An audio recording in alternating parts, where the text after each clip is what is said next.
আজকে ছিল দোল পূর্ণিমা, তো সারাদিন কোনো ভিডিও করিনি। সবাই জানো আজকে কিন্তু গ্রহণ ছিল।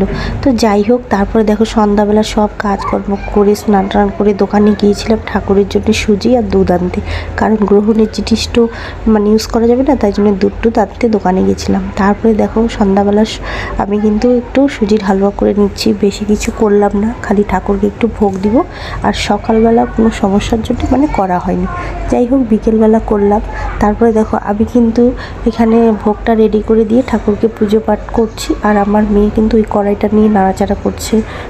কি বলবো, আর এত দুষ্টুমি করে না। তো আমি কিন্তু ঠাকুরকে রং দিয়ে দিচ্ছি, কারণ সকালে রং দেওয়া হয়নি। আর আমি জানতামও না যে আগের দিনই পূর্ণিমা লাগছে, আমি ভাবছিলাম আজকেই লাগবে পূর্ণিমাটা। তো দেখো আমি সুন্দরভাবে কর্পূর টপুর ধরিয়ে ঠাকুরকে কিন্তু পুজো করে নিচ্ছি।